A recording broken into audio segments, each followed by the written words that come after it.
Tapi bila mama dah meninggal apa semua, jadi tabung pendidikan tu memang membantu sangat. Apa tabungan terutamanya untuk pendidikan ini adalah amat-amat penting kepada anak-anak kita. Tanggal 19 Mac 2020 menjadi tarikh yang pasti tidak dilupakan. Nur Atirah Rosli kehilangan ibu tercinta, Normah Ibrahim, akibat kanser rahim. Pada ketika itu, gadis 24 tahun ini berada di tahun 2 pengajian Universiti Teknologi Mara, Cawangan Dungun, Terengganu.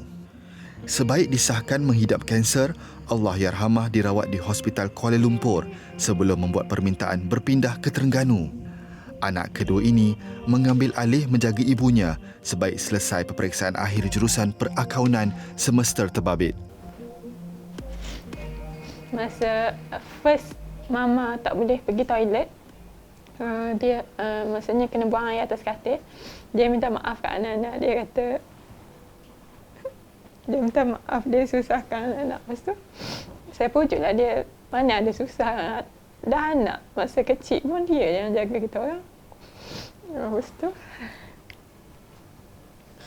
selama-lama pun dia dah okey dah semua. Tapi dia memang tak nak misi, dia nak anak-anak je. Anak-anak pun okey je. Masa tu pun dia dah kurus zaman, maksudnya taklah berat sangat anak ni dia.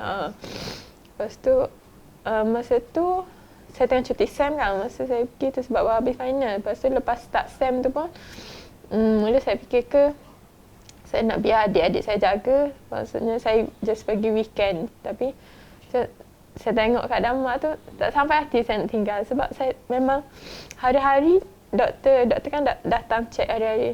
Setiap hari perkembangan dia yang makin teruk tak ada yang makin positif. Lepas tu doktor pun bagi tahu, memang doktor bagi masa mama sebulan. So takkan saya nak tinggal macam ni. So apalah, saya apply cuti 1 SEM. Hilang ibu, hilanglah satu asbab doa ke syurga. Berpeluang menjaga ibu sehingga akhir hayat merupakan nikmat yang tidak dapat diungkap. Saya bersyukur dan saya tak menyesal pun, walaupun saya habis lambat 1 SEM dari kawan-kawan. Saya rasa yang tu bukanlah pengorbanan, macam mana.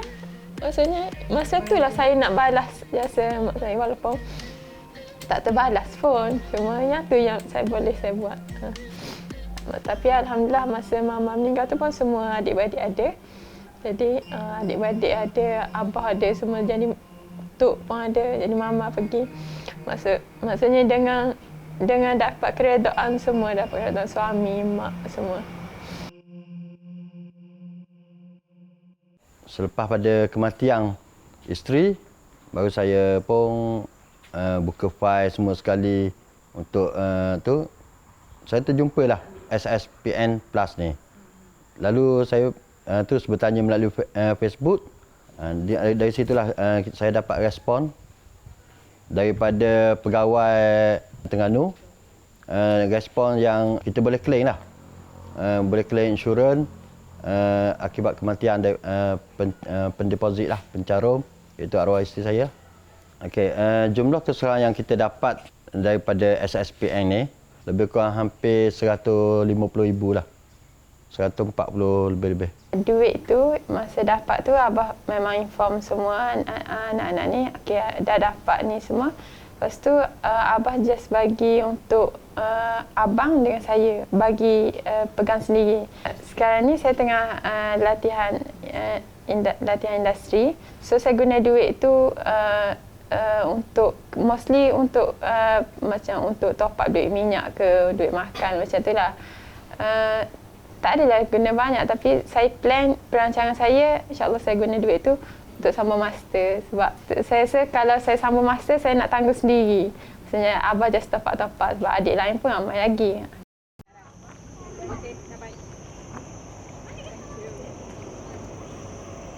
Bercita-cita menjadi akauntan, wang tambahan diterima dapat menjadi dana sokongan pendidikan kepada dirinya pada masa akan datang.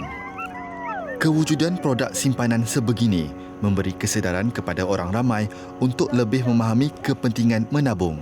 Pada pendapat saya, kalau dulu sebelum semua ni jadi, saya tak terfikir pun. Tapi bila mama dah meninggal, apa semua jadi, saya rasa memang tabung pendidikan tu memang membantu sangat untuk anak-anak teruskan belajar. Ya, saya memang still ada abah. Tapi dengan adanya tabung pendidikan ni, saya rasa saya taklah membebankan abah sangat. Maksudnya saya ada duit saya sendiri untuk teruskan belajar, untuk support mana-mana. Yelah, sekarang bukannya murah semua benda kan. Maksudnya rumah sewa ke. Untuk adik-adik pun setakat ni adik-adik tak guna lagi. Abah still tanggung. Tapi untuk future dia, saya rasa sangat berguna tabung pendidikan ni. Kalau benda tu tak jadi lagi, maybe orang tak buka mata benda tu.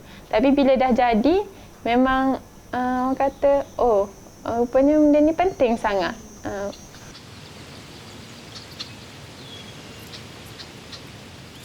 Saban tahun, kos sara hidup semakin meningkat. Tidak dinafikan, ia turut memberikan kesan terhadap kos pendidikan sama ada di dalam atau luar negara. Selaku ketua keluarga, Rosli harus berfikiran jauh bagi menghadapi sebarang kemungkinan. Justru, Rosli memilih untuk meneruskan legasi arwah isterinya menjadi pendeposit simpan SSPN kepada 3 lagi anaknya. Menerusi simpan SSPN Plus, pendeposit dilindungi sehingga berusia 69 tahun. Sebelum ini saya kurang ambil cana lah tentang manfaat insurans ataupun apa-apa tabungan kepada anak-anak. Semuanya saya serahkan kepada wife saya, arwah wife saya. Tapi selepas kejadian kehilangan wife ni, saya merasakan tabungan, apa-apa tabungan terutamanya untuk pendidikan ini adalah amat-amat penting kepada anak-anak kita. Melalui PTPTN lah, kita memberikan pembiayaan pinjaman. Dan pada masa sama juga, kita juga ada satu fungsi yang ramai orang tak tahu, iaitu kita menyediakan satu skim simpanan untuk pendidikan tinggi anak-anak bagi mereka mendapatkan tempat pengajian di universiti nanti. Ini tidak lain tidak bukan adalah kita nak pastikan anak-anak daripada usia 1 hari dapat dibuka akaun simpan SSPN dan ibu bapa boleh meneruskan penabungan awal untuk bagi memastikan anak-anaknya mempunyai satu simpanan yang mencukupi apabila mereka berumur 18 tahun nanti. Apabila anak dapat masuk universiti nanti, tidak perlu lagi berhutang. Dan sekiranya lah contoh tabungan tidak mencukupi, barulah pinjam tapi pada kadar yang sangat-sangat minima. Kan?